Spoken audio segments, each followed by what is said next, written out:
Recording in progress. Order of the city or the city library board meeting for April. Still April.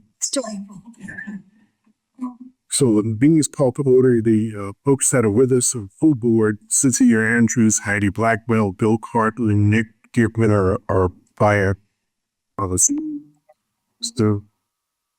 Preskovich and Larry Osborne are here. And Greg and Denise, of course. And before we get on to the agenda, we want to introduce Scott Archer, the new Parks and Recreation Director. God bless you. Since we're sitting in the middle of the city park. Hello.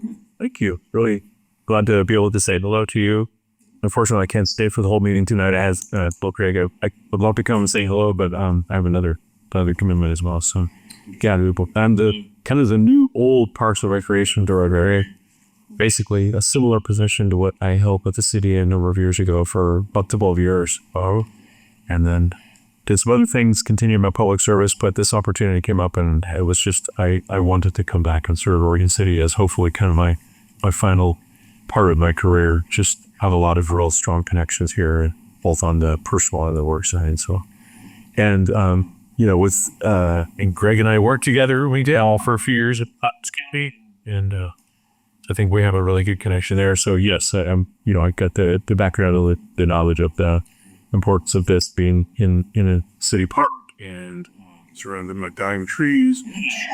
All the easy things to deal with, So, but yeah, I look forward to working with you all. I'm happy to come back as needed to ask me questions or talk about issues that are of importance if that's ever what I need. I'm available to do so. And I know there's lots of crossover between library and Parks and Recreation, and I think Greg and I will have a good working relationship on that to be able to make sure we're the best we can by Oregon State.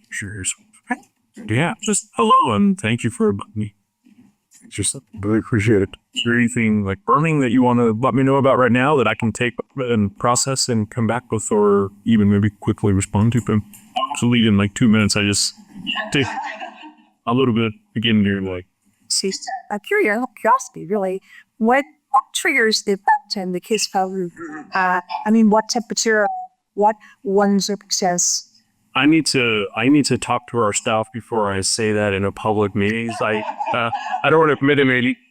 Our recollection was that it was kind of seasonally dependent on when we are looking at weather patterns and when things kind of started making sense. I knew, and my recollection from the past was that we would typically kind of look at Memorial Day weekend as maybe an opening for any of the splash bands. So I don't know if that's still the case, but I'll find out. But I was just curious. Yeah, so I think that was the norm in the past, but I don't know whether that has shifted. So I just want to be safe and elsewhere.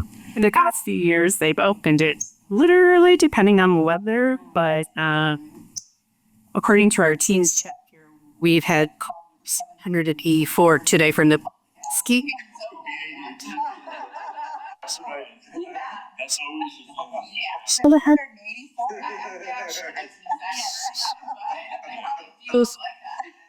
Probably don't. Well, from your time here before and where you were at Salem, that you were Salem, and I'm actually, yeah. I would just be curious. So just some thoughts on things that you are, think could be possible of implementing in Oregon City, or just some, things that in the short term and long term that you're concerned about. Sure. Well, I think there's we've got this interesting blend of the history and then the forward-looking in Oregon City, and that's really, I think, one of the most, despite Oregon City, it's a special unique, right? As we have those things, and there's growth and there's needs in their community. Early on, what I'm thinking about and kind of learning from the city and learning about what is happening is sort of taking kind of like there's been some park development and some things have happened, and we've been trying to keep up with the needs of the community. Of course, it's all dependent on funding. We all know how that goes. But it's really I think we're at a kind of a big point of like, now where do we go for the next, let's say, over the 10-year period? We the Parks and Recreation system-wide master plan update has just been completed, and actually is going to go through a kind of a final formal adoption in the very near future. And yeah, that's the big kind of what are we doing as a whole community with Parks and Recreation. And some pretty big goals and aspirations for the community. What do we do with some of our existing facilities that will truly complement in making changes at Octanide and implementing this master plan? What's been done from serving in our local neighborhoods? How do we deal with our backlog of maintenance in our existing parks? A lot of this really just comes back to funding. And the big thing is that I think is on the radar is top one about what we're going to do for the pool life is coming to its end. It's probably we've done a good job as a city over time to keep it running. But it's in pool age, that's a old facility, and I know that I understand a desire for us to maybe look at, do we build something that's more modern and an aquatic and recreational facility or something to that effect? That's a really, really big aspiration, but I have worked on things like that, and so I'm really looking forward to having this conversation and seeing what the community wants us to do. So yeah, that's a quick initiative. And if you were to just kind of relearning like what's going on here, and I think I have a pretty good idea of that. Thanks for pushing. Excellent. Okay. I'm a great meeting, and again, open invitation to Greg. You can ask me back if you have something specific you want to talk about, or when I do show these conversations here with this building and the location. Okay, so all right. Greg, Yes. the sound is really bad. Yep, those been next week, so I'm trying to. I think where's my books in the wrong place. Oh, man. Is that any better? Nope, still the same.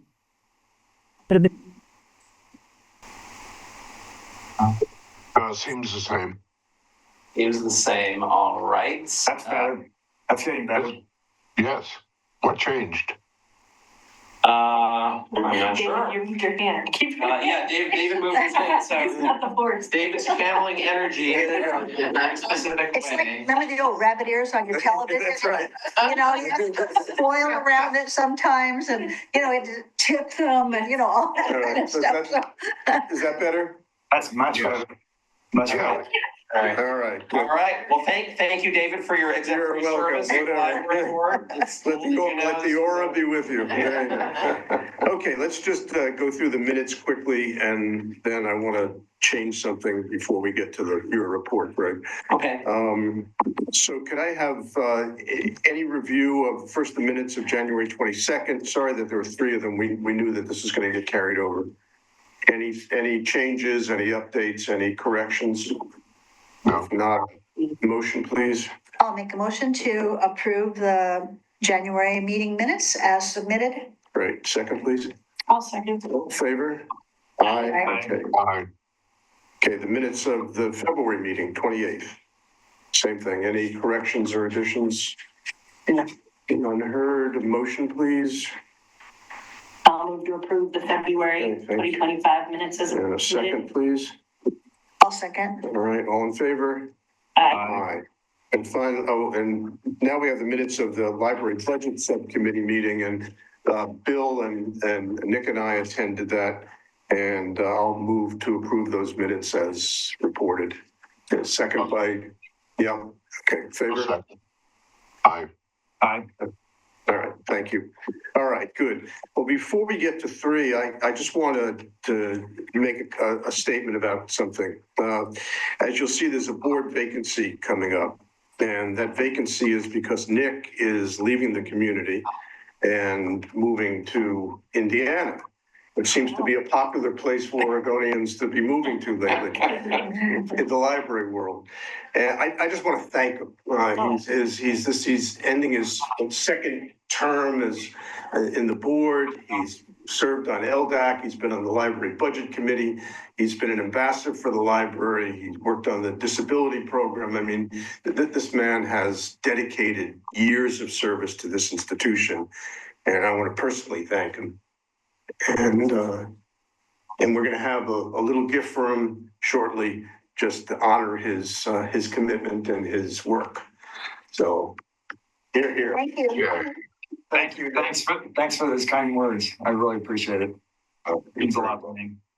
Yeah, good. Well, this is his last meeting, and so we'll get to the vacancy issue in a few minutes. And if I may, I just want to second everything David has said. Nick knows. Nick's one of my favorite people in the world. So I'm very happy for him that he'll be somewhere who wants to be close to family. But just to echo what David said, his service to library service in Clackamas County and in Oregon City has been exemplary. We have been able to make so much progress over the years Nick has been involved. And Nick just brings a very steady, logical, rational approach. I have very much appreciated, especially at some of our county meetings, there can be some heat and it's very easy for people to get off track. And Nick has always been very good about helping the group focus and just say, what are we trying, what's the goal here? What are we trying to do? And I can't say enough nice things about Nick either. So thank you, Nick. Thank you. All right, library director's report. Okay. Thank you, David. I remember what I put in there. So the first, I'll go through this, and there's one thing that just came through about an hour and a half ago, so I did not have a chance to put it in there, but rather than waiting until next month, I will talk about it now. So I guess first, are there any questions on stats or anything that was put in there? It does not appear so. Okay. I think, we'll get to it in budget. There was something that did not make it into the packet. I'll make sure I get it in the next packet. We did get our second library district distribution since we last met. As a reminder, this year is the first year the county will be doing the 3 distributions. So we weren't quite sure how those were going to come in. The good news is that even after just receiving the second one, even though it was a month earlier than we expected, we were still about $130,000 to the plus over what we budgeted. So our third payment will be additional upon that. I honestly have no idea what to expect. I would guess it's going to be somewhere in the $30,000 to $50,000 range, because by this time most property taxes have been paid. So it's just kind of the stragglers. So that is good news. The other thing I'm going to share, this is what just came out today. So the county commissioners have made their selection for the library district task force. So it's very positive that the task force is going on and will be commencing. So here were the nominations that were given. The way the county went about this is, as an example, they went to the library directors group and said, who would you nominate? And they went to the city managers group and said, who would you nominate? And they went to the mayor's group and said, who would you nominate? And so all those nominations went to the county. The county had a process by which they made some selections. So these were the nominations, and this is the final list.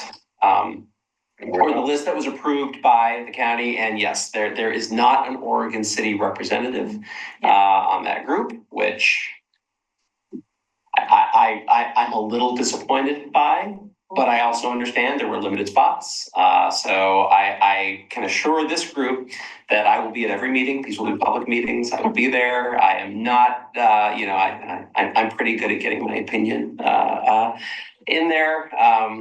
So I don't think we will, I would have preferred that Oregon City had a seat at the table, but that's not how it played out.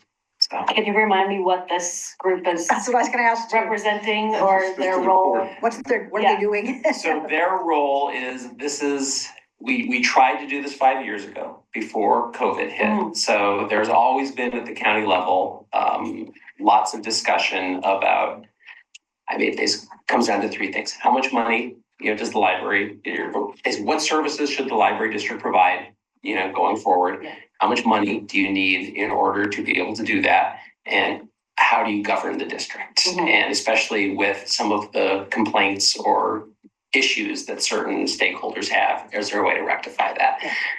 So the original task force 5 years ago was meant to take a stab at making some recommendations for like, here's what the future of the library district should be. This is the revitalization of that effort in a much smaller, more focused way. So I believe this group will come out with some recommendations to the county commissioners, like here's what the next steps should be.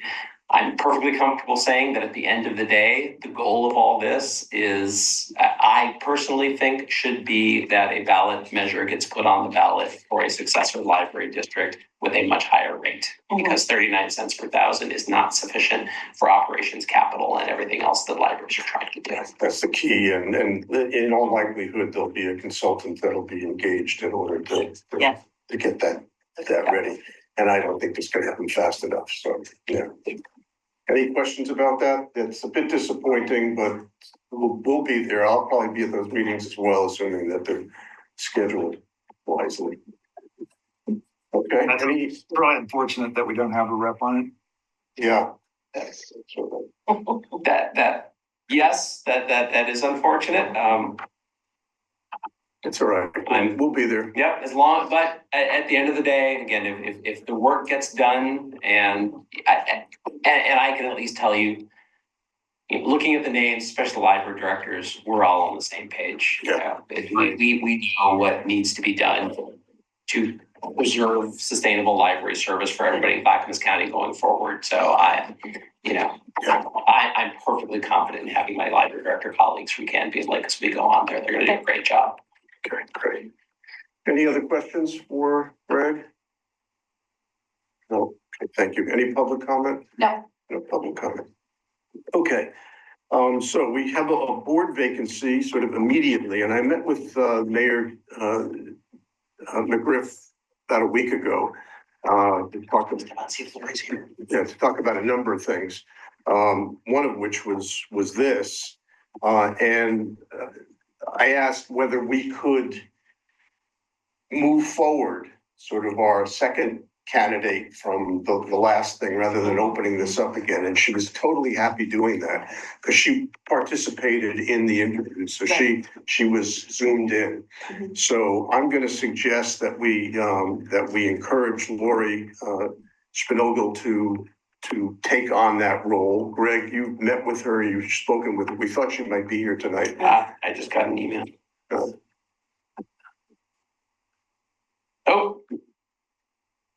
She got held up at work. Let me send her the Zoom link real quick. Well, that I would support that because it's how I got on the board. Me too. I'm glad it's being filled quickly. Yeah. So that's really good. And there's only, I don't know, 8 months left on the term, so you'll have right. a chance. That position's going to come up for to be filled at the point. That's right. But Denise said basically that if the board agrees that she'll endorse that. So, We were very high on her. We just were valuing Nick's experience so much. And remember, we had that discussion. Where can we find another? Lisa, actually. It was Yeah. Lisa. Yeah. Yeah. Yeah, no, we agree. I think she'd be a great. The other point is that that position is the at-large position. So that person is to represent the whole the whole service area, both, and both with the unincorporated and the city. So just to point that out. Yes. And Nick isn't serving in any other advisory. He is. He's been on LDAC. Right. Yes. I didn't. Yeah, that's a good Wasn't question. meeting at this point, right? Right. But I believe With this, you are the deputy, I think you were the second in command on LDAC, weren't you? I believe I am, but I think I'm going off the board in December. Yes. Really? Oh, I my. think you are as well, so Yeah. sorry, I'm My 8 multitasking. years wrong. It's like short timer. Yeah, all right. I don't think I'm not even sure. LDAC has to meet once a year according to the. Right, according to the, Yeah, the budgets. And that's probably all they'll do now with the committee. exactly. I was gonna say the committee is really doing that work that LDAC was involved with before.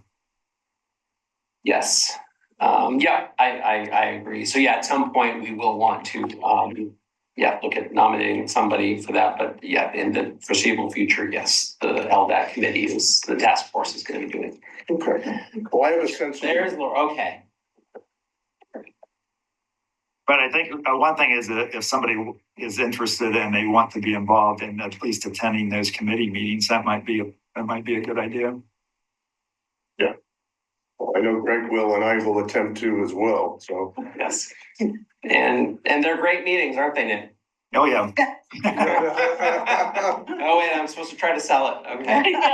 But like David, you could be the rep too, so. Oh, yeah, exciting. So, and Welcome, Lori. and Lori, welcome, Laura. I apologize for not sending you the Zoom link before. I'm glad we were able to. I was watching you on the video. Oh, good. Okay, so you know we're pretty high on you. And want to be sure you still have interest. I am. Okay, well, we're excited about that. It sounds like that the board supports your being with us, and the mayor does as well. So I think there'll be a few hoops to go through, but for the next 8 months anyway, and then we'll revisit that when the term is up.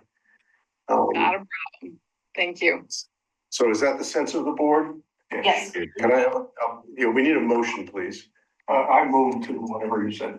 To recommend the appointment of Lori to the mayor. That's right, to replace Nick for the remainder of his, for the term. A second, please. Second, I'll second. Okay, all in favor?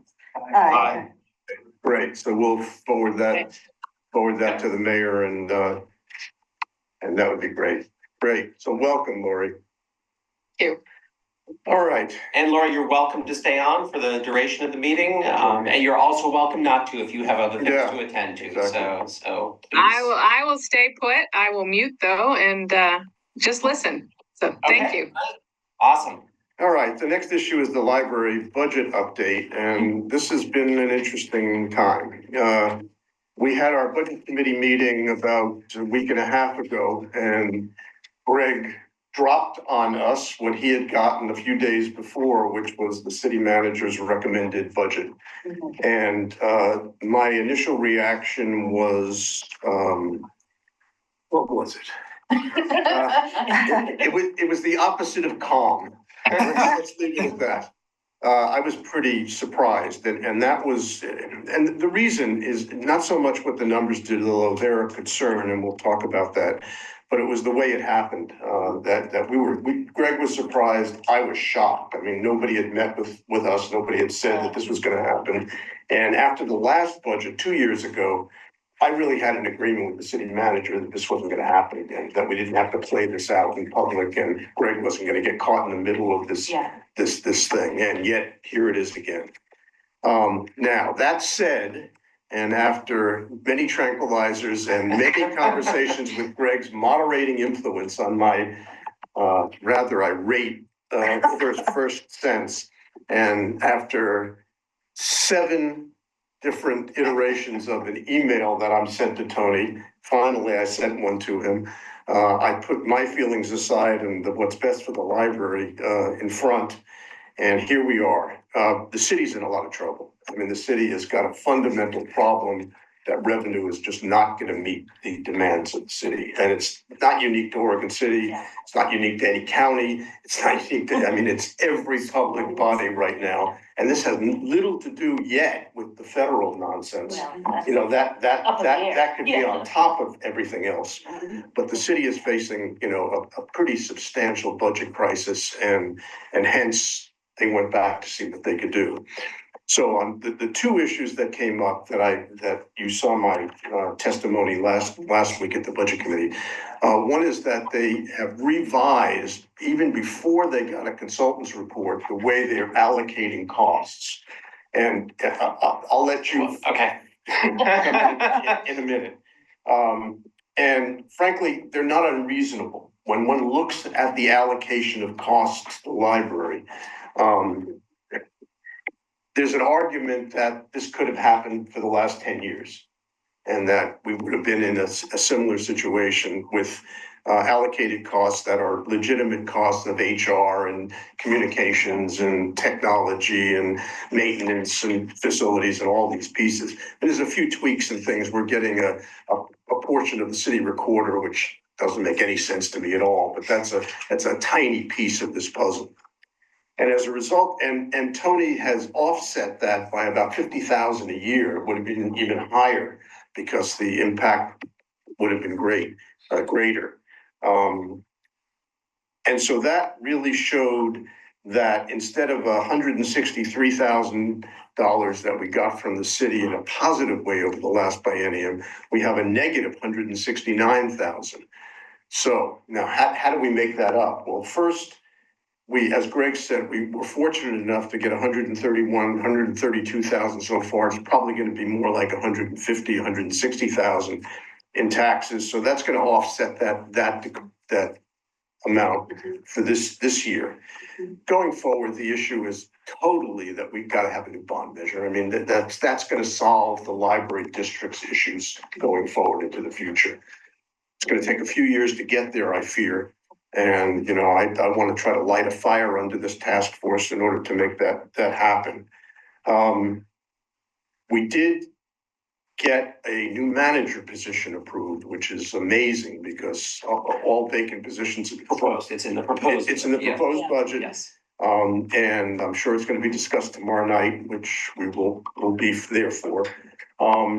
And the police are losing 3 positions, which is a big deal. Parks and their vacant positions are not being filled.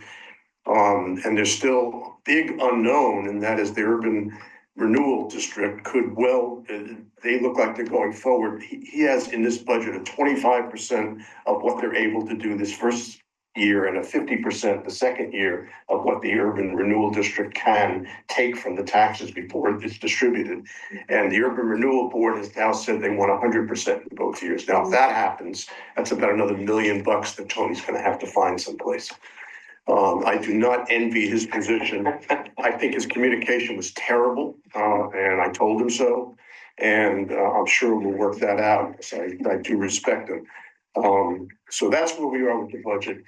It looks like we're going to get a new manager position, which is exciting if we can get that approved, because we desperately need that to manage the 30 plus bodies that populate this place. And Greg, any other comments? I have very quick. It's similar to what I get Budget Committee. Please. I'll go through. That's quick. There questions.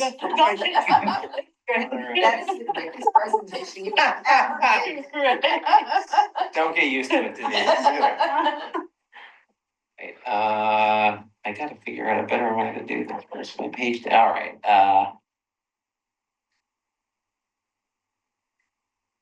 There we go. Okay. Okay. So as David mentioned, the city in general, the city general fund is under significant pressure this biennium. So as David mentioned, there's a net 5-person decrease in order to balance the budget. That's what Tony has brought to the Budget Committee. It's at 2.5 positions in police, 3.25 in parks, a little bit of internal reallocation, but that's kind of the budget environment that the city finds themselves in. I will say that some of the communication difficulties that David identified, my perspective on those is that we have a city budget process where departments go and pitch, say this is what we want. In normal times, there is plenty of time the finance department gets all those, mashes them all together, and has time to respond back to departments and, you know, and tweak a little bit. I think this time when they got those initial ones and looking at the revenue forecast and everything else, that was the point that the city realized, oh, there's a bigger problem here. There's a bigger general fund problem. And it took more time for Tony and finance. I think with some departments, they probably had to go back 2 or 3 times, you know, and sharpen the pencils and kind of figure this all out. I'm not trying to excuse, you know, the communication. I'm just, it's more context. Last biennium, we had a ransomware attack, which made things complicated. And this biennium, I think the degree of the, you know, work that was needed was unanticipated. So I think that was part of why, you know, we didn't get normal time. I've also, I observed to David that this body is one of the few advisory bodies in the city that actually has budget preparation and presentation in municipal code as part of their duties. And I don't think the city budget process really incorporates that. So that's something I can talk to Matt about. And, you know, like future biennium, we need to build in, you know, hey, you know, Come to the board. we need to come. And I try to do my best. I hope people feel that over the last couple biennia that this body has been much more involved in budget stuff than in prior biennia, but still improvements to be made. So that's the context I wanted to give on that. The highlights, as David mentioned, Tony's very supportive of adding a manager position to help better spread our workload. We'll show you the org chart in just a second. We did reclassify. These are things we talked about in the budget committee, and these are things that the numbers just kind of cancel each other out, so you might not see them, but they're operationally very beneficial to us. We were able to also reclassify 2 current part-time employees from a library assistant 1 to library assistant 2, which is much more appropriate given the scope of duties we're asking them to do. We were able to take a little bit of FTE from our on-call budget, move that into our part-time benefited budget, and we were able to max out the hours that our current part-timers are working without going up to the next benefit tier, which we didn't have the financial capability to do. But so, for example, we've got 2 employees that are 20 hours and we're going to 26, which great benefit to us and not a huge financial cost. We have one that we're going from 30 hours to an average of 31 hours, which may not seem like a lot, but I think like scheduling wise, that's going to make a huge difference, you know, having that person available for. Greg, question. When you budgeted the manager position, did you phase that in or didn't? We put it in just knowing that we have a recruitment process that we're going to need to go through. Knowing that we actually have to figure out where this person is going to sit, where their office is going to be, we scheduled it for January, I believe. So we gave ourselves 6 months, you know, to kind of, because we have to write the job description, it doesn't exist. So there's a lot of prep work that we're going to have to do. And they'll come in at a certain level with like certification or, I'm just thinking of like the manager position will just in itself cost more than. Yes, it'll be on the manager salary schedule. We'll have to talk with HR to do a salary study and a compensation study. I presume it will be similar to Denise's current salary range is, but that's something we'll talk with HR about. And so, but we're happy about that position. I'm envisioning that they will directly manage our adult and youth services departments. Theoretically, I manage them now, and honestly, I don't have, you know, sufficient time to be able to do a great job of that. So this will really help with that. This position will really help with the outreach that we want to start doing, giving us some capacity to actually plan and coordinate that. And hopefully. I have to once again thank Denise for everything that she does around here. She does absolutely so much, and it makes me feel bad that I asked Denise to do. So the other thing you'll see in the budget is there's about $900,000 in capital projects that we proposed. These are both scheduled repair and replacement that we need to do, as well as some projects that we've identified that will help with some operational enhancements. Some things we talked about with the budget committee that we did not that were not included in the budget proposal. We had talked about giving some money to help fund an additional employee in the communications office. With the general fund pressures, that's not going to happen. So there's not an additional employee in city communications. There's just one, there's just. Hannah is full time. Yeah. I think, yeah, so there's two, but Hannah focuses more on kind of community outreach, and which means Jared gets all the social media and print and, I all was that just stuff. curious, yes. Yep. So operationally, we're going to have to figure out how we go forward with, maintaining some of that work internally, which we'll be able to figure out. We had also talked about maybe asking for another library assistant too, a part-time library assistant too, to help with the Carnegie desk. After I ran the numbers the first time around, I wasn't terribly comfortable doing that quite yet. And then after we got the full, but knowing this, that was a good thing that we didn't do that. So, so the other high level things, that there was an 11% increase in our gross general fund contribution. There's about, given the impacts that the general fund is seeing all over, there's about $100,000 that we were directly impacted by, which Tony was very, he let the budget committee know, he let all the department managers know. Most of the cuts that are being proposed for general fund departments are in those departments who are primarily funded by the general fund. Since we have such small exposure to it, our support of these efforts is commensurate with the amount of support that we get. Is there a thought then that the city doesn't need to absorb the library costs because the funding is coming from the district? Or is that just my assumption? No.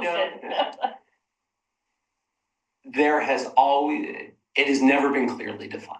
Yeah. So there is certainly agreement and understanding that the city, so both when the district passed and honestly when the ballot measure to build this building passed, Sure. there was recognition that the city has skin in the game for supporting the library. It was never intended, 39 cents per thousand is not sufficient to do it. So there's always recognition that the city should support. I think some of the challenge that I have experienced is that it's never been articulated. What does that exactly look like? And so in a biennium like this, where there are general fund pressures, that picture changes. And which again is why if we can go out for a larger district rate, a higher district rate, in an ideal world, I wouldn't have to rely on the general fund at all, right? There would be a district rate that was sufficient to pay for operations, to pay for capital repairs in place, and projected to be sufficient for 10 to 15 years. And as everybody knows, Heidi, I'm sure you know very well, cost of everything are going up. We're right in negotiations with unions right now, so who knows? Benefits have gone up 10, 15%. Yeah. And then for us, federal grant revenue is uncertain. There's about $100,000 that we budgeted for in various places. If we don't get it, it's not the end of the world, but it's just there is some uncertainty there. And state revenue? State revenue, we don't. Yeah. Well, What comes through the state library, some of it. yes, the biggest would be Ready to Read.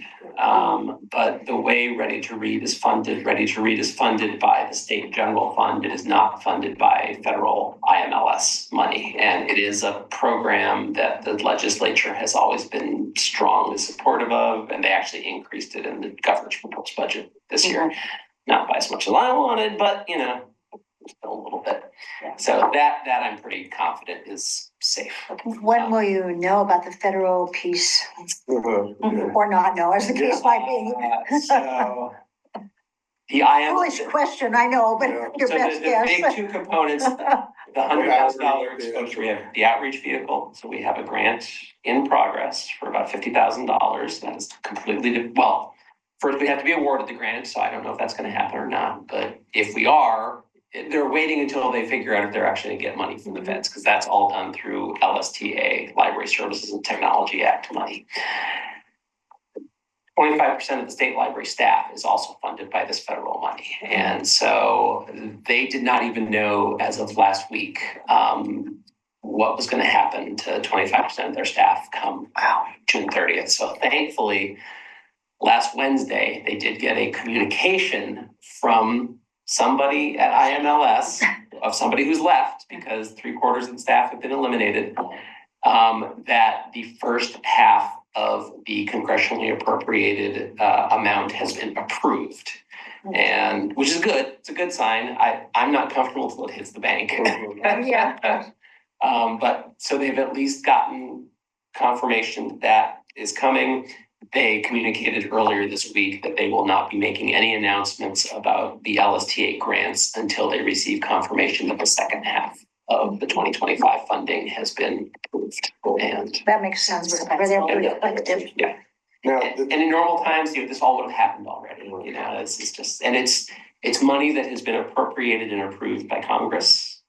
So That doesn't seem to make a difference. Doesn't No. make it safe. no, it doesn't. So where we are with the city right now is the city's budget committee is meeting. They've had one meeting, one public meeting so far. They're going through the city budgets department by department. Tomorrow night, they'll be doing Parks and Rec and us, the library. I don't anticipate that we're going to get any more surprises, but the biggest thing is that the urban renewal business, because that's going to put incredible pressure on city management. That whole process is so bizarre to me that they have that kind of power, but so be it. So that's where that is, and we'll just keep you apprised. So this is the org chart. That's where that library services manager is going to go. One of the things we're keen on is making sure that with 3 managers, we've got coverage every day of the week. So we'll be figuring out some sort of staggered schedule. I talked about the staffing. I won't repeat this, but one thing I did want to point out is at the level of 20.25 FTE, it is the first time since the formation of the district in 2008 that the Oregon City Library is meeting the aspirational FTE standards that are in the IGA, which it only took us 16 years to get there. So, that's positive. That's good. I'm happy about that. Capital projects, I talked about some of these. If you've got questions on any of these, I can certainly answer them. But again, they're a combination of things that are scheduled to happen in the building, which may or may not be as expensive as we have budgeted, but we have to budget the money just so we have the ability to do them. The biggest one is carpet replacement. I know we'll have to do that because it's looking pretty bad in some places. And then the other things that we have budgeted are outreach vehicle, resurfacing the parking lot, book locker, and some other smaller items. This is our general fund contribution over time. So as you can see, it's gone from $200,000 in 15-16 to $325 in the second year of the biennium. These are the internal service charges that are so yes. So they have almost doubled since last year. I did talk to our finance director, and he has both assured me that there are no plans to basically everything that should be assessed out to non-general fund departments is now being assessed. So he does not anticipate any new categories of internal service charges. As David mentioned, they are in the midst of working with a consultant to make sure that the allocation methodology makes sense. Right now, most of it is based on FTE count. And for some of those things, that might not be the best way, the most representative way to do it. So he has also assured me that process will happen this fiscal year. I have told him I think he will probably be invited to come talk to the library board and share, some of the potential different allocation models or this, and he was very, very happy to do that. So keep you posted. And this is one thing. This is one of my hopefully moderating. things, I did want to show that, you know, from this, there certainly is an argument that what we were experiencing back in 15, 16, you know, was we were getting a nice benefit of not having these charges allocated. So what I tried to do here is to kind of say, if we had been allocated all those charges that the city felt should have been allocated all along, and kind of back predict them with 3% inflation, here's kind of what they might have been. And, you know, the increase is not as dramatic as you see going from one year to the other. So I want to provide that context for that. So just information. Honorable, but. I have a comment about allocations. Yes, Nick. After being on LDAC and seeing what all the other libraries are being, what kind of allocations they're getting from their city, we were off the scale low. I mean, it was so dramatic compared to, you know, the other libraries are probably getting, we're kind of getting in line with how other cities have been doing allocations for their library. And so it was always nice in LDAC to be able to use that as the fact that we were so low, because we were always being debated about how we were spending money for capital. So it was our offset to the positive in those kind of discussions. But we definitely have been very, very, very low compared to the other cities. Thanks for that context, and I think that's fair. I mean, as I said, my response was communication and the suddenness of it. You know, all at once from one biennium to the next, that we went up 95%.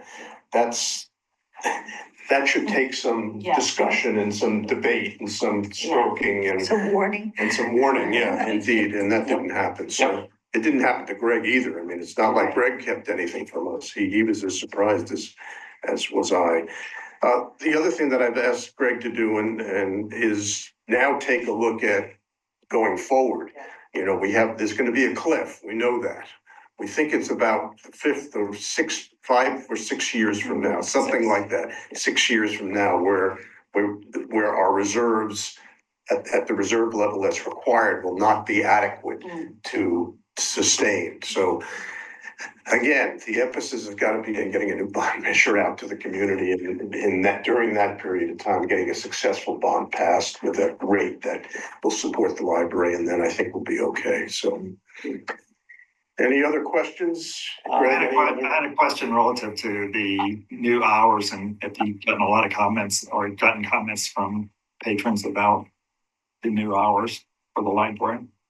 Yeah, the comments that I've heard have been positive. I personally have not heard any negative comments from folks. We've had a couple of people who did not get the information, you know, despite our efforts, and you know, came and said, "Oh, I thought you were going to be open when I came at 6:30." I said, "No, we're sorry," but they understood the reason why. I don't think our staff have gotten any. Not that I've heard. So, yeah, it seems to have been positive, and I've been here on a couple of Sundays, and you've been here on a couple of Sundays. People are here. It's definitely. Yeah. So I'll run some numbers in a couple months and kind of look at that. So the numbers that we have as far as what we would get from the general fund and the other funding sources, there wouldn't be changes to personnel or to services or programs, or is that something you're looking for? This biennium? Let's say input on, but I mean, you know, and I don't think this is likely. Let's take worst case scenario, right? Absolute worst case scenario is that the budget committee says it is unacceptable for us to lose 2.5 police officers. There's absolutely no money anywhere. So we are taking general fund from everybody. Yeah. So that would be a $300,000 hit for us per year. You know, we'd be able to absorb that for a few years. You know, if that were the case, I would probably go and have a conversation with Tony and with you. It's like, we would probably say, do we do the manager position? You know, knowing that that's the case. Now, I don't think that's going to happen. I want to be real clear that that is worst case scenario. Well, So it's the urban renewal thing that's gonna.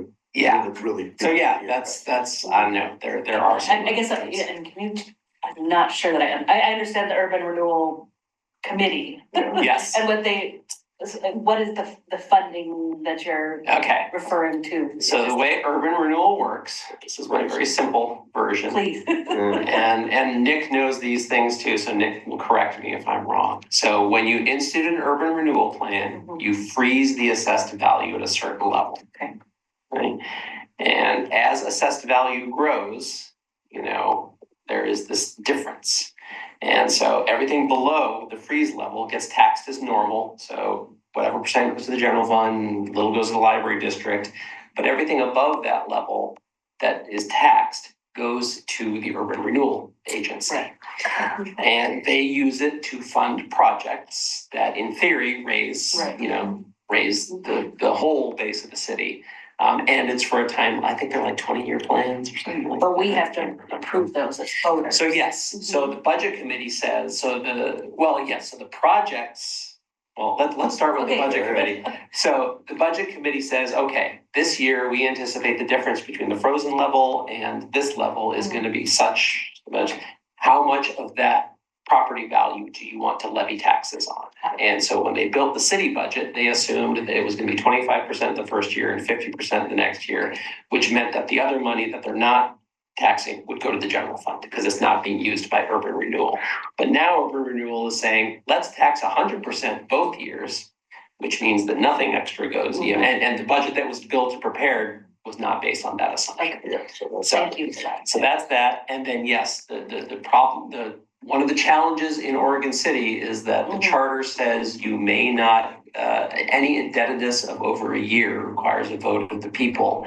And indebtedness is not whether you have money in the bank. Indebtedness is if you've contracted with somebody for a project that lasts longer. So even if urban renewal had all the money in the bank for a project, if it's going to take longer than a year, it has to go out to a vote. Okay. And nothing has really passed. You know, the electorate has not, there hasn't been a project that they have approved recently.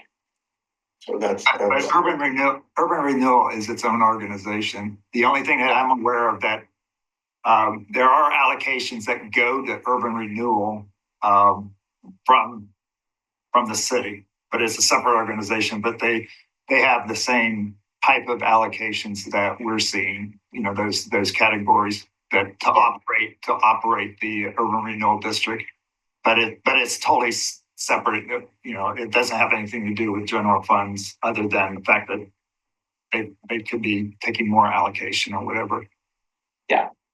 And I think one of the things that Tony, Matt, our finance director, have said would be really helpful in future biennia is if the urban renewal process wrapped up completely before the city budget process started. Because right now, they don't know what the Urban Renewal Commission is going to say on the proposal by the Urban Renewal Budget Committee, and that would be nice to know.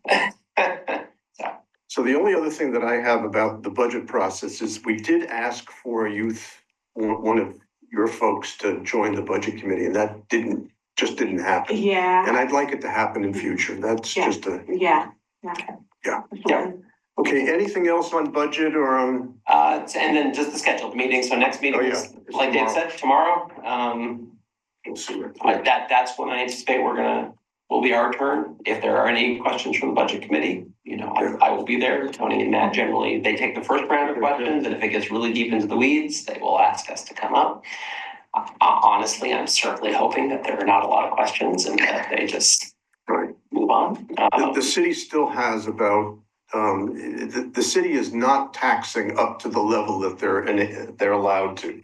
So there is some flexibility there, but the sense I got from the commission, particularly the commission members that were sitting, is that there's very little appetite other than Denise to levy up to the maximum, that they really want to keep that for future disasters. And, you know, that's where they are. Yep, they do. And I do credit Tony. Tony has been multiple times very clear and very direct that this budget, is, if you do not want these cuts, you will either have to find a new revenue source, be that taxes, be that fees, be that going out for a general obligation bond, or you will have to cut somewhere else. And so I think he is very much trying to stress that message to them that these are your options, but kind of just leaving it as is and hoping that it all magically gets better is not a realistic option. There was one other thing that came up, and that is that Oregon City has one of the highest percentages of non-taxable property of municipalities. It's 23%. Really? Yeah, because we're a county seat, so all of the county stuff, all of the schools, all the city thing, all the not-for-profits and churches and all that are not in the tax base, and that's very high. Yeah. The average is around 8 or 9%, we're at 23%. Yeah, I think even Salem, I just read an article, Salem with all their state properties, only 8%. Yeah, so there you go. So that's an issue, and that may mitigate that if they want to raise more money, they may do it through fees, because fees become more democratic and cover everybody. So it's if it's a water fee or the Parks District fee or something, everybody has to pay that. So that's where we are with the budget. A lot of fun. It's a finite pie. Yeah, It it's is very much. It is definitely a finite pie. It's the theory of the finite pie. I used to use that as a budget manager myself, it's just like, there's only so much pie. It's actually a tart now. I was thinking of croissant. Yeah, donut. There we go. Hopefully, we have two pies. We have our district pie. Yes, we do. So hopefully we can get a bigger district pie. And then Just we'll- focus on that pie. That's where we will. That's the pie that we. Yeah. All right, anything else on budget? Great. All right, communications, foundation. Well, as you know, we had our foundation fundraiser kickoff back on April 4th or whatever that was. And it was quite successful. It's a reminder that it was a kickoff, that we will be, as a foundation, developing a longer range plan to raise $100,000, which is the first level of target. And this was just the beginning. And we don't have all the details about the bigger long range picture worked out yet. The external environment impacts these kinds of things as well. So, but the good news is that we raised approximately $12,114. Some at the event, some following the event, and some pending. So we're pretty happy about that. It was planned as a low-key event. No major speaker, no huge, blast out push, but, testing the waters. Are people going to support these sort of, I wouldn't say non-tangible, but less sexy kinds of requests. I mean, building a new building, the kinds of things that happened when this building was being built. And then, a big splash for Dolly Parton. Those are very visible, tangible, sexy, kinds of things. But book lockers and a book van are a little harder to sell. And some of the technology that's going to be needed and that we want to provide support for is a little less visible. So we're pretty happy with that amount. There were 80 tickets sold. There were some comps, and the event went off quite nicely, we felt. So I can't say exactly what's going to happen next because we're going to plan that.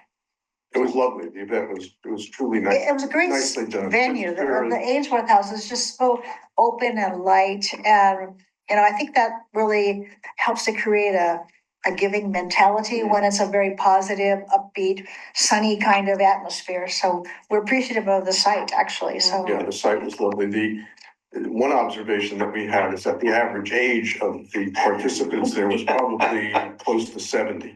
Well, we did discuss whether that was the best time, 4:30 to 6. I heard several, I had feedback from several people I know, I can't get there. I don't even get off till 5:30, 6 o'clock, and with traffic, we knowing so many people out migrate from the county to go to work, that we're thinking that maybe not have been the ideal time to capture the actual, working people who might be able to, donate more because their income is still growing. And so that's part of the consideration for our future planning is like, what's the best time for these things? Who's our target market at that time? Sure. You know, we learned a lot and we'll continue to learn. So we felt very positively about it. Yeah, that's good reason. That's good. And the feedback that I got from participants about the outreach, the initiative, all very positive. It was pretty, it resonated with people, right? They said, oh, that makes perfect sense. Yes, you have this really large service area. Of course you need to get out there. And of course you need to, explore different ways to do that. And yeah, so that was. Yeah, it's just a message that we have to be consistent about and loud about, so, and then we can do that, Yes. So. Thank you. Friends. As usual, the Friends are working to contribute to library specific projects. They approved Star Wars, the raffle items, the Legos and a lightsaber, which is pretty nifty. Yeah. And We'll have to have 2 lightsabers this year. two? Yes. Well, I thought we were just getting donation of one and the other was. I was able to. We have a good relationship with Saber Forge. Okay. They also books and graphic novels for the Juneteenth celebration. Yes. And looking at the other side, the revenue side, they're thinking with the success of the shelves down here of possibly having similar, although smaller shelves in local businesses, which would allow people, once they go into Walmart or wherever, to say, oh, maybe I'll buy a couple of books here too. Which is kind of nice. Great. It's a good idea, really. And I will, on the books for the Juneteenth giveaway, the amount is it was $5,000 for that book giveaway. So 5,770 for the Star Wars. Yeah. So yes, very generous. We're very appreciative of the Friends of the Library. For sure. Youth. Yes, yeah, so they have been hard at work making decisions on the summer reading challenge. So they have chosen their prize books as well as the prizes for the final baskets. But they also decided to go with a bingo card again this year.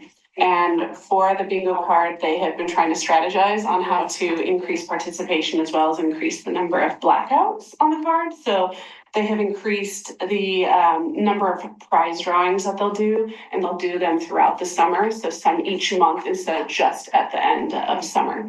And then their final season, end of season meeting is June 29th.